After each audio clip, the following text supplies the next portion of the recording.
नमस्कार, capital TV का खास शो ऑपरेशन पाकिस्तान देख रहे हैं आप। मैं हूं आपके साथ पूजा।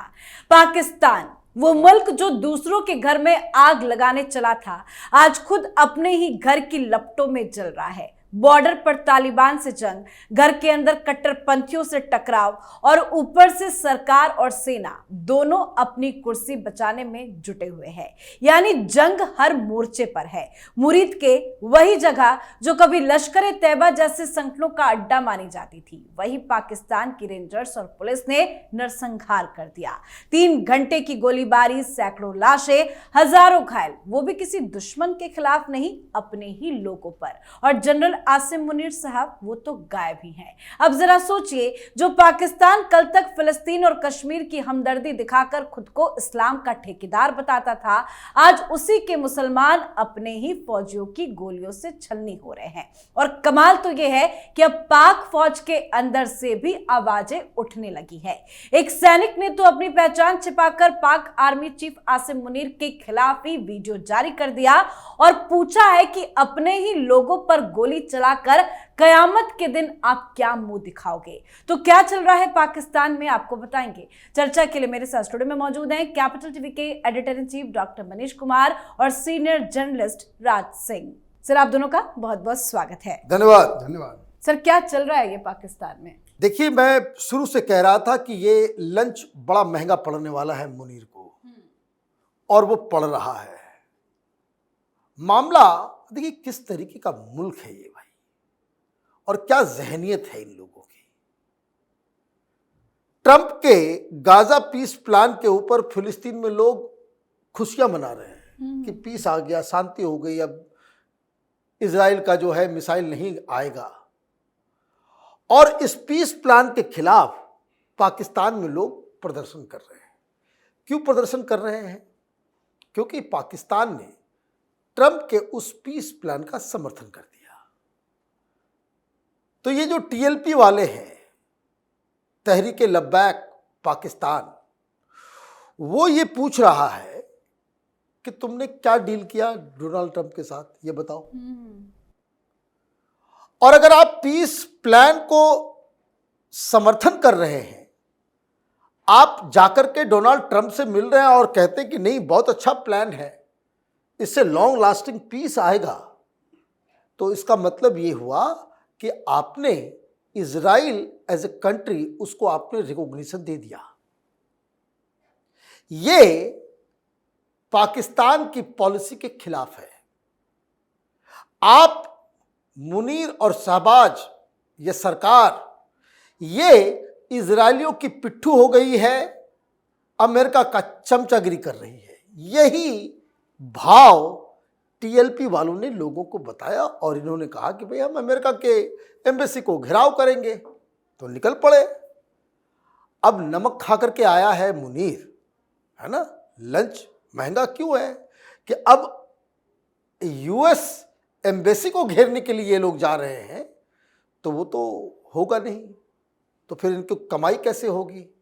तो रास्ते में ही रोक लिया और फजर की नमाज, मतलब सवेरे सवेरे 4 बजे भोर में ही उस काफिले के ऊपर अंधाधुंध गोली चलाना इन लोगों ने शुरू कर दिया। 300 से ज़्यादा लोगों की अब तक मौत हो गई है। 1900 से ज़्यादा लोग घायल हैं, उसमें बहुत सारे लोग क्रिटिकली इंजर्ड है, मतलब गोलियों से इंजरी हुई है। तो ये मामला यहीं खत्म नहीं होगा।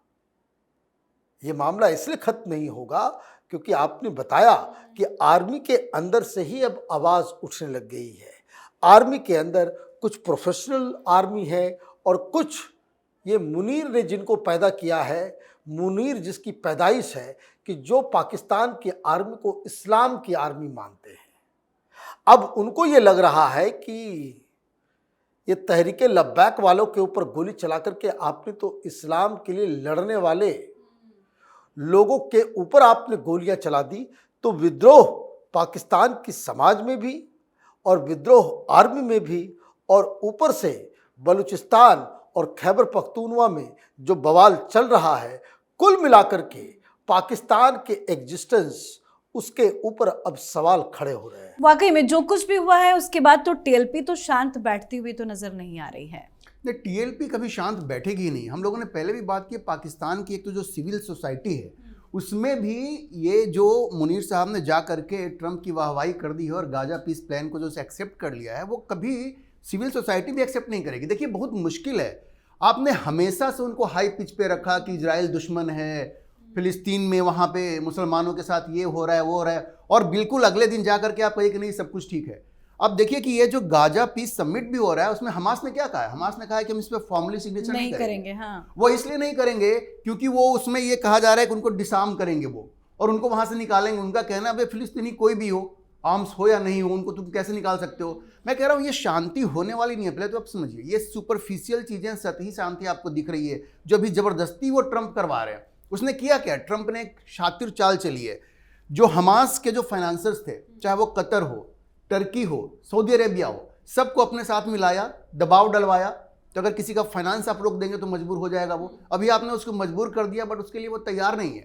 और पाकिस्तान की जहां तक बात है तो ये इतनी रेडिकलाइज सोसाइटी है और आपने इस्लाम को इतना भड़काया है वहां पे कि सिविल सोसाइटी भी उसको स्वीकार नहीं करेगी। और ये जो टीएलपी है ये तो बिल्कुल राइट विंग पार्टी है, ये कैसे स्वीकार करेगी। और दूसरे, इनको जाना था कहां पे, यूएस एम्बेसी में। अब भाई यूएस एम्बेसी में जाने का तो मतलब है, तो माई बाप है अभी मुनीर का, वहां पे जाकर के आप प्रदर्शन कीजिएगा, वहां पे कुछ भी हो सकता है। ट्रंप छोड़ेगा उसको? नहीं, ट्रंप छोड़ेगा उसको? तो ये समस्या है मुनीर के सामने, ये सबसे बड़ी समस्या है, इसलिए गोलीबारी हुई है। अब सही आंकड़े तो बता नहीं रहे, जैसा उन्होंने कहा 300 के आसपास, वो तो कह रहे हैं कि 20-25 ही मारेंगे, ऑफिशियल जो आंकड़ा है। लेकिन ये आंकड़ा और भी बढ़ सकता है, क्योंकि देखिए ये जो राइट विंग वाले ये जो लोग हैं ना, ऐसा नहीं कि आपने गोली चला दी तो चुप रहेंगे, ये अभी आग और भड़केगी। और सोचिए पाकिस्तान किस मुसीबत में फंसता जा रहा है।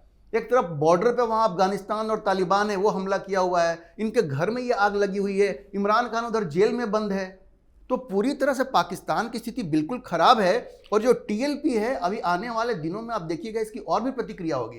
300-400 लोगों का मार देना ये कोई आसान बात नहीं है। और जबकि ये सब के सब आतंकी मानसिकता के लोग हैं, मरने से इनको डर तो नहीं है ना, ये इसका बदला लेंगे और पाकिस्तान में अभी अफरा तफरी और फैलेगी।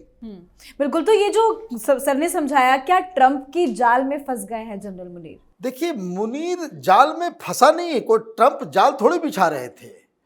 ये तो खुद ही चाह करके माय बाप हमें बचा लो। वो इंडिया ने जब पिटाई शुरू की ऑपरेशन सिंदूर के दौरान, तो ये चले गए रोने धोने के लिए। और जब पॉज बटन दबाया गया तो ये जाकर के वहां ऑफर कर रहे। देखिए ये लोग चोर उचक्के किस्म के लोग हैं, इनको पाकिस्तान से कोई लेना देना नहीं है। 1700 मिलियन डॉलर जो है उठा कर लेकर चला गया है मुनीर। ये वहां की इंटरनल आर्मी की रिपोर्ट बता रही है। कैलिफोर्निया के अंदर बड़ा सा मकान, उसने मकान नहीं, मैंने बिल्कुल एक बंगला बहुत बड़ा, उसने अपने परिवार, उसका मुनीर का परिवार थोड़ी पाकिस्तान में रह रहा है, वो सब उधर है। ये शहबाज शरीफ, नवाज शरीफ, इसका पूरा खानदान, ये सब लंदन में बसे हुए हैं, सबके पास ब्रिटेन की नागरिकता है। इनको यहाँ से मतलब नहीं है, ये तो कॉलोनी की तरह इस्तेमाल करते हैं, गरीबों को लूट रहे हैं, मर रहा है मरने वाला, और ये जो है अपना खा कमा करके जब रिटायरमेंट होगा चले जाएंगे। भाई आप ये देखिए, इससे पहले भी तानाशाह था, जो रिसेंट मेमोरी में आपको याद होगा, ये पुरानी दिल्ली वाला परवेज मुशर्रफ में क्या हुआ, वो आर्मी चीफ भी रहा, फिर राष्ट्रपति भी बना, और राष्ट्रपति से हटा कहाँ, क्या पाकिस्तान में रहा? नहीं रहा, दुबई में उसमें रहा, उसको लंदन में भी घर था, वो अब मौज ले रहा है सारे लोग। तो इनको इसकी चिंता नहीं है। ये लोग इस्लाम के नाम का इस्तेमाल करके अपने शासन, अपने लूट को जस्टिफाई करते हैं। अब यही आग, ये जो है इनको जलाने के लिए जो है वो तैयार हो गया है। आपको क्या लग रहा है कि तहरीके लब्बैक के कार्यकर्ताओं को आपने मार दिया, तो इसके साथ तो वो तमाम वो जिहादी तंजीमें, चाहे वो लश्कर तौबा हो, चाहे वो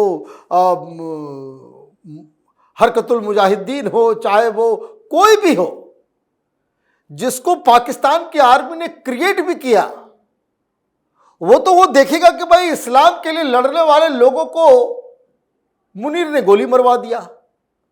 और ये इस तरह की का आदेश ये तो मुनीर के स्तर से ही लिया जा सकता है, वरना अन्यथा कोई नहीं ले सकता। तो मुझे लग रहा है कि अभी और सिचुएशन खराब होगी, अभी और भी जो है चीज़ें ये बंद नहीं होगा। आप देखिए, बहुत सारे लोग प्रेडिक्ट कर रहे थे, और एक हम लोगों ने पॉडकास्ट किया था जिसमें एक भविष्यवाणी की गई, जिसमें बताया गया कि भाई ये जनवरी फरवरी तक पाकिस्तान जो है खंड खंड में विखंडित हो जाएगा। ये उसी राह पे चल रहा है। मतलब तस्वीर साफ है, शहबाज शरीफ सरकार को तो नहीं बचा पा रहे हैं, स्थिति आउट ऑफ कंट्रोल हो चुकी है। मुनीर को लेकर भी सेना के अंदर विद्रोह है, इधर इमरान खान की पार्टी सड़कों पर है, अलग अलग बॉर्डरों पर भी बवाल चल रहा है। आने वाले वक्त में क्या पाकिस्तान और मुश्किल दौर से गुजरने वाला है? बिल्कुल मुश्किल दौर में है। और मैं आपको बताऊं, आज ही डॉन ने एडिटोरियल लिखा है और वो अपनी सरकार को समझा रही है कि भाई आप इतने मुश्किलों में घिरे हुए हैं, और एक आपने एक नया पंगा ले लिया है तालिबान के साथ। अब वहां की मीडिया, कई अखबारों में एडिटोरियल छपा है, अभी जो भी वहां पे झड़प हुई है, वो अपनी सरकार को समझा रहे हैं कि अभी तुम अंदरूनी इतनी चीजों में फंसे हुए हो और तुम जा करके उनसे पंगा ले रहे हो तालिबान से। और समझाया है कि देखो, अगर उनसे उलझोगे तो भारत खड़ा है इधर और बहुत मुश्किल में पड़ जाओगे। तो पाकिस्तान की जो सोसाइटी है, जो मीडिया है, सिविल सोसाइटी, उसके अंदर बड़ी बेचैनी है। उनको देख के समझ में नहीं आ रहा है कि क्या हो रहा है। सीमाएं सुरक्षित नहीं है और अंदरूनी हालात ऐसे हैं कि आप जाकर के, अच्छा ये होता है ना, जिनको आपने पैदा किया, इस्लाम में होता क्या, आप याद कीजिए आईसिस का वो दौर याद कीजिए मिडिल ईस्ट में, वो ऐसा कहते हैं, बहुत लोगों ने अपनी माताओं की हत्या कर दी। एक माँ ने कहा कि नहीं तुम इधर मत जाओ, उन्होंने माँ की हत्या कर दी।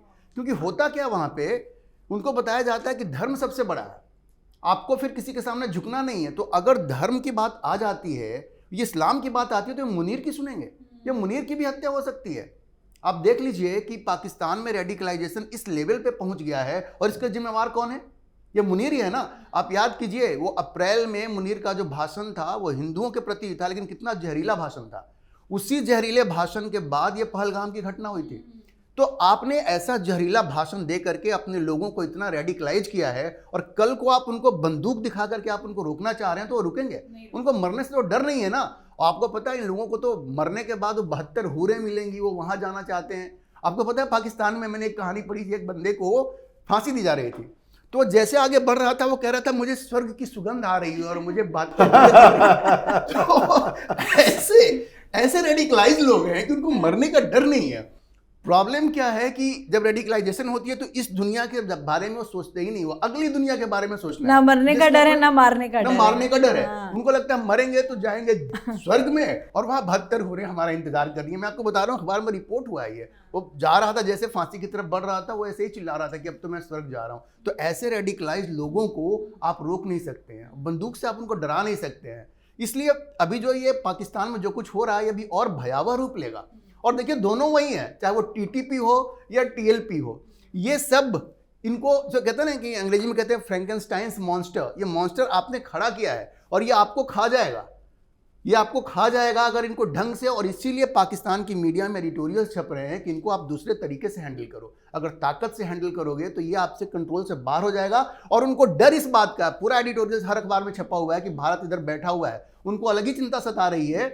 अच्छा, खास करके अभी जो भारत के आर्मी चीफ ने कहा कि अगर इस बार कुछ हुआ तो हम नामो निशान मिटा देंगे, और राजनाथ सिंह ने जो कह दिया कि हम कराची तक पहुंच जाएंगे, सर क्रीक में जो कर रहे हो, वहां की मीडिया में दहशत छाया हुआ है कि अगर इस बार जंग होता है तो भारत तैयारी के साथ बैठा हुआ है, और इधर अफगान बॉर्डर पे जो तालिबान है ये भी हंगामा क्रिएट कर देंगे। तो पाकिस्तान में बिल्कुल अफरा तफरी का माहौल है, और ये तो समझ लीजिए कि बंदूक दिखा करके आप इन आतंकियों को रोक नहीं सकते। बिल्कुल बिल्कुल, बहुत बहुत धन्यवाद सर आप दोनों का। धन्यवाद। तो पाकिस्तान पूरी तरह से हिंसा की चपेट में आ चुका है। एक तरफ अफगानिस्तान से लगे बॉर्डर पर तालिबानी सेना के साथ पाकिस्तान की सेना हिंसक झड़प में उलझी है, तो वहीं देश के अंदर एक के बाद एक हिंसक विरोध प्रदर्शन हो रहे हैं। नया विरोध प्रदर्शन तहरीक लब्बैक पाकिस्तान ने शुरू किया है, जो थमने का तो नाम नहीं ले रहा है और विरोध बढ़ता ही दिखाई दे रहा है। मतलब चारों तरफ से पाकिस्तान फंसा है। तो पाकिस्तान की हालात पर आप भी अपनी राय कमेंट करके लिखिएगा। देखते रहिए कैपिटल टीवी। नमस्कार।